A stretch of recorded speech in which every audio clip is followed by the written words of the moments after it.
Alright. We'll see how this goes. I'm mainly doing this stream to test out how much feedback I'm gonna get loop-wise voice with my voice, people in the room and stuff. But talking about work, talking about life. Alright. So I'm not gonna do any gaming. This might be short. So yeah, I got put on training and it went pretty well, but it was like a temp, and yeah, I handled it really smoothly, so pretty interesting. But so I'm tired, but I want to address the fact that I said I was gonna do a nightly stream. So like I said, but also I really like my boss. I just do. Can't quite figure it out why though, but he's just different. Oh, bitch. She treats everybody with respect. Ow. She gets involved when she needs to. She doesn't shy away from correction or open-minded thinking. How the fuck are you still alive? Which is really healthy. But I had a conversation with some people about God today. I do. I wasn't even in the bitch. Shit, not. Which I found that I was talking about relationships more than I was talking about, just God, but how God works through people. That I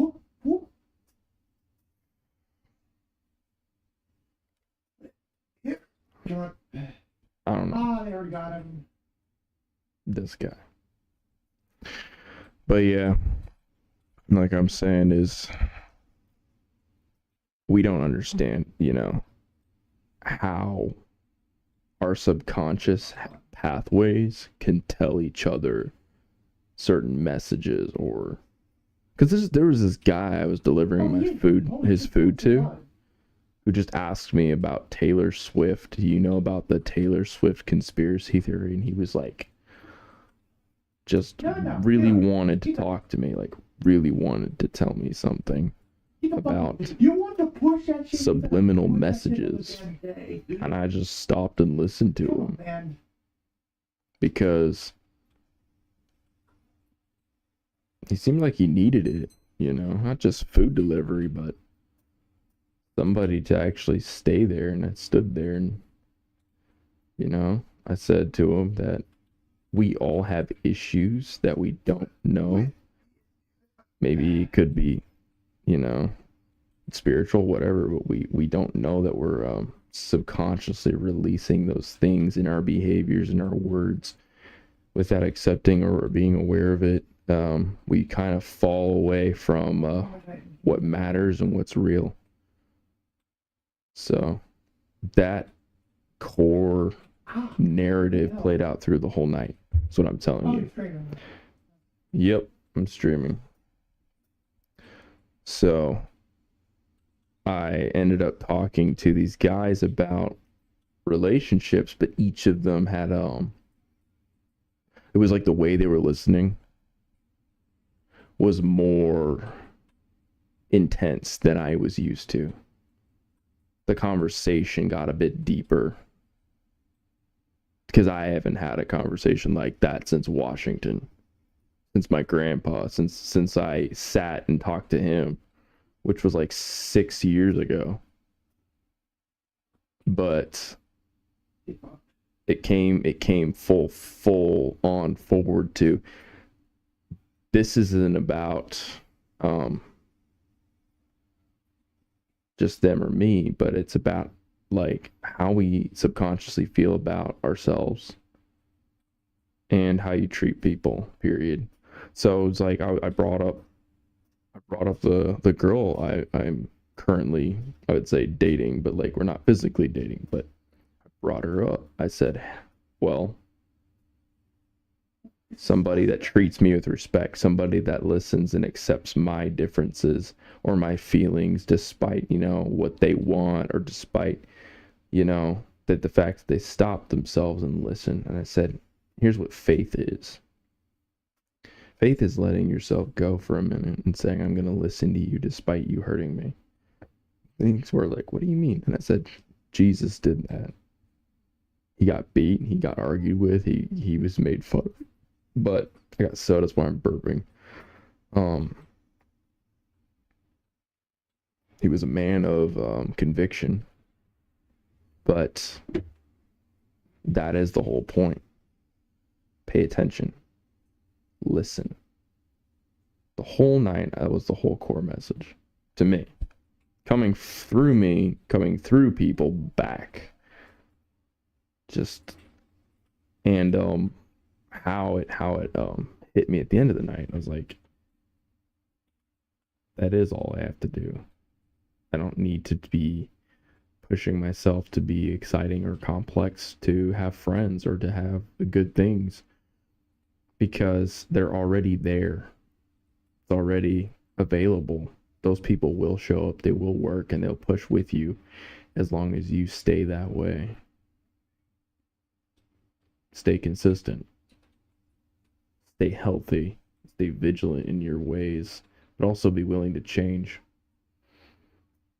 Another core thing that I'm learning about my job is same lessons in life, that if you think you're doing your job the best all the time, you're probably wrong, because there's always a better method or better way to handle it. And it's not even about the physical. It's about how you are as a person, like your emotions. So each person I work with is more adaptable and more willing. But here's the thing. Dishwashers are kind of on the low tier when it comes to open-minded or deep thinking compared to like chefs. They're more out there, and they don't say it, but they are. They're galaxy brain compared to somebody, but I'm not judging. It's just, we're born with a certain, aptitude. But just because they're not a chef doesn't make them any less. It's just they're different. So me coming into that, I realize I'm more capable, and I'm able to teach people and show how to do things and handle everything pretty much on my own. Start to finish. I can close the whole place down. I can comprehend it. I don't need to be tied up. And when people argue with me, I'm like, no, that doesn't make sense. Here's why. And then I show them or explain to them, and then sometimes they're right. Maybe there's something that I don't fully understand, and there's a subtlety of why they do the job that way.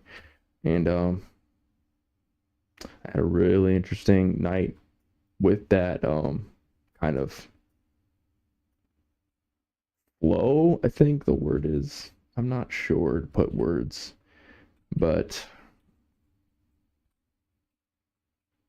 at least it's something to talk about, I can't come to a stream without something to say. So it comes down to what I'm facing, but also I don't know where my life is really going. When someone asks me, why do you have this job? What's your plans for the future? And I finally answered honestly, like, I have no clue. And I'm okay with that. But the goals I have will be worked on. Instead of saying, I know where my destination is, I still have things I'm going to fix. And that's important. The more things you work on, period, you'll get where you're supposed to be, not where you think you're supposed to be. So, and if you don't know where to start, just start working on things you don't want to. Just go get a job, go meet people, just expose yourself to ideas. And over time, it's like sifting you, you know what I mean? Like narrowing you down to a refined point. Then you get this sense, like, okay, here's what I want with my life. Here's the things I value. They're kind of here and there, but the more you focus on each one, like meditation or writing them down, the more fleshed out they become. They become more clear. It's like chiseling away at emptiness. It's like there's a blank page, the blank canvas. You're chiseling away at it. And now there's a clear picture at the end. Like, okay, I understand this, but maybe it's not fully done. Maybe there's more to it. Maybe you're not finished with it. And you might not finish it for a while, But that's me. It's like I start working on it and then I put it away and bring it back out. But I never forget. I don't forget where it come from. I don't forget where I'm going. At least trying to. Now it's like I'm dedicated, I said to the girl that I like that the fact that you try and you show up and you work towards things is all I care about. Because it's like you can be anybody, but if you actually are actively just showing me that you're a hardworking person, you're kind, but you're only kind to a degree, not just overly nice, not bending over so far that it hurts you, She knows her limits. She knows that respect is like key, and saying here's how you feel and I care about how you feel, and here's how I feel, and she can weigh them out instead of saying here's how we should feel, or because there's no fear. The fear part is what kills people, and that's temporary shit. There's a point in your life where you won't be afraid. But here's the truth. You're either going to commit evil or do something amazing. There's always going to be that point. That's crazy, but that's true. When you say, or you think you're not afraid. This is the delusion. You think you're not afraid anymore, but you haven't really accepted anything past, or I would say you have not unwound your hatred or why you're angry. The fear and then the action behind and after. It's like a mechanism. Where's my anger coming from? I'll tell you something about me. When I said I won't be afraid anymore, if I just start getting back out there, meeting people and trying to live my life, I had a lot of anger, especially at my work and with people. I just didn't want to put up with them. But now my tolerance is like back up. Suddenly the things I thought I couldn't handle, the dynamics, are all different now. Because what I want to do with my drive or my frustrations or my fearlessness is to fix, change, teach, understand others, listen. But I couldn't do it by myself. I needed this job. I needed this new relationship. I needed them in tandem. I needed a certain pattern to unfold of how I get to work, how I treat my job. There's something really interesting going on, is what I'm saying. And I am just kind of taking it in. Like, I'm on the ride. I'm just holding on. I'm not even really controlling anything. I don't want to.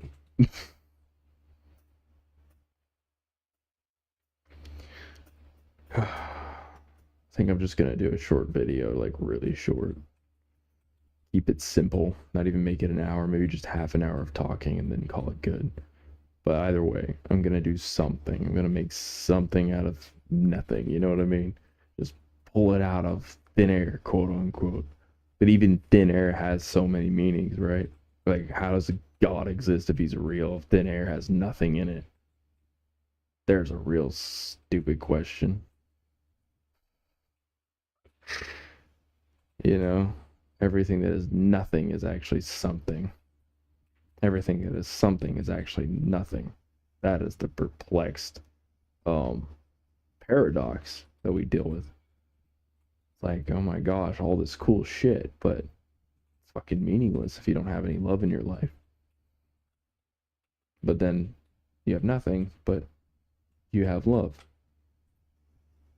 The simple lifestyle is probably better for you. That's the truth too.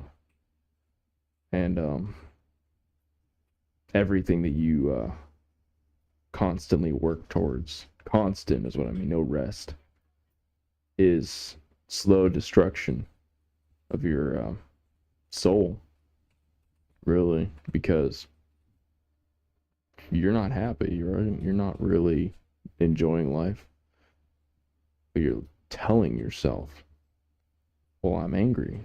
The delusion is I have to be fearless, so I have to be unstoppable all the time. Well, you're gonna get knocked down, and you're gonna be humble about it.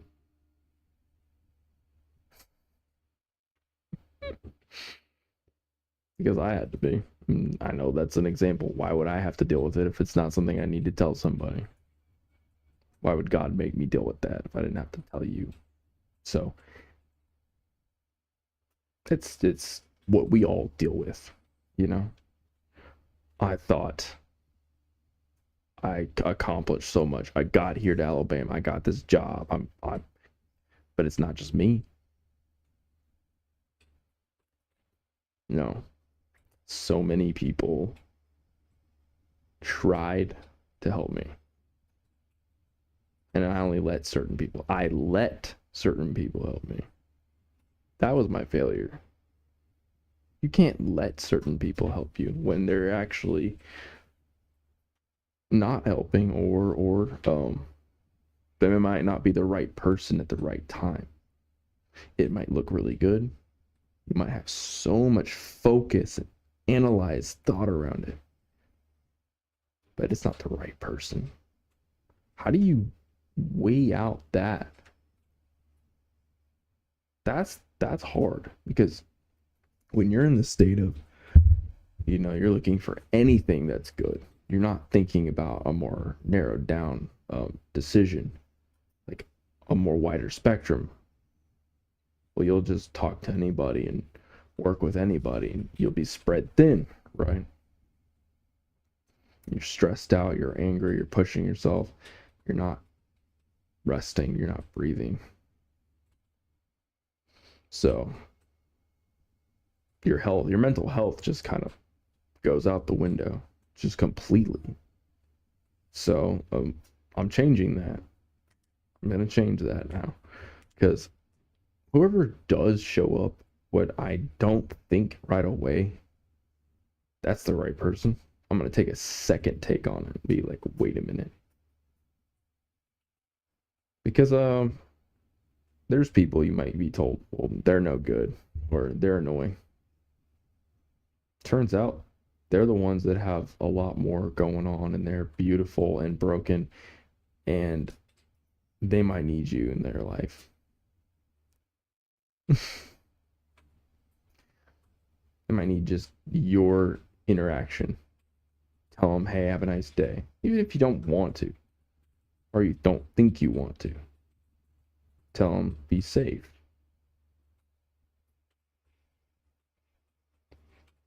Just be okay with that. And if it makes you uncomfortable, but you know it's good for them and it's actually not hurting you, do it again. See, this is like,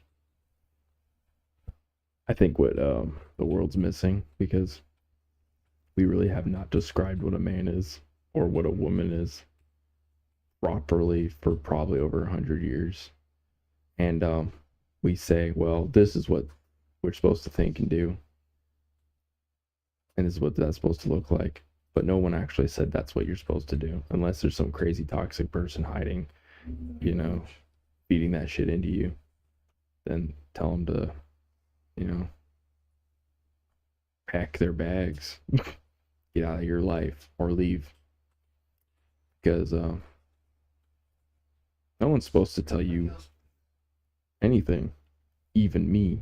You cannot take my word or advice as your own opinion.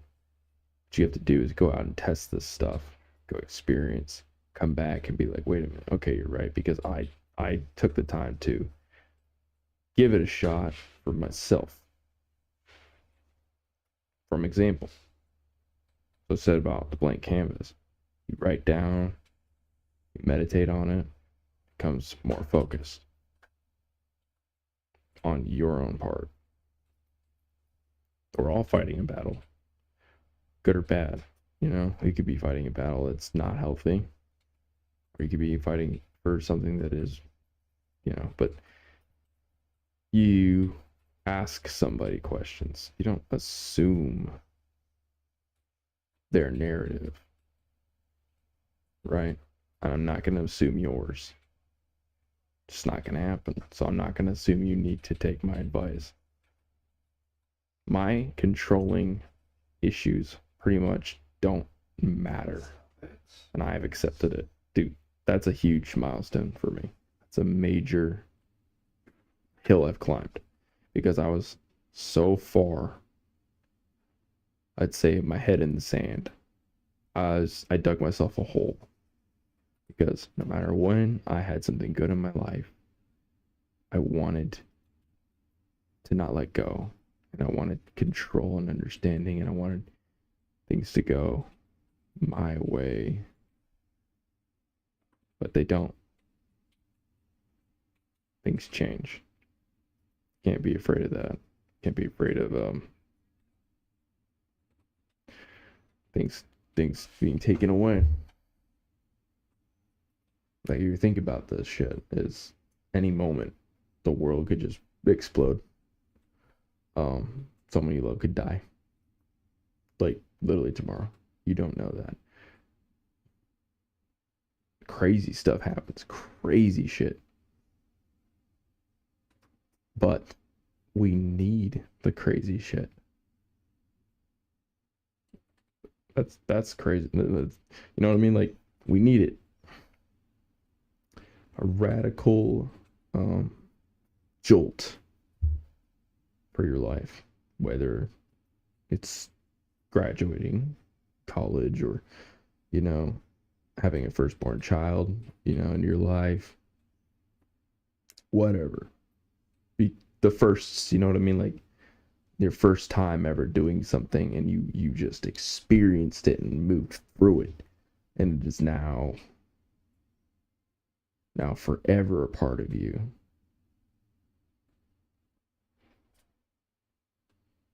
That's God. All right. I think that's all I needed to say. I think this is actually a lot shorter than I wanted to say things, but that's what I got, man. All right. You guys have a good night. See ya.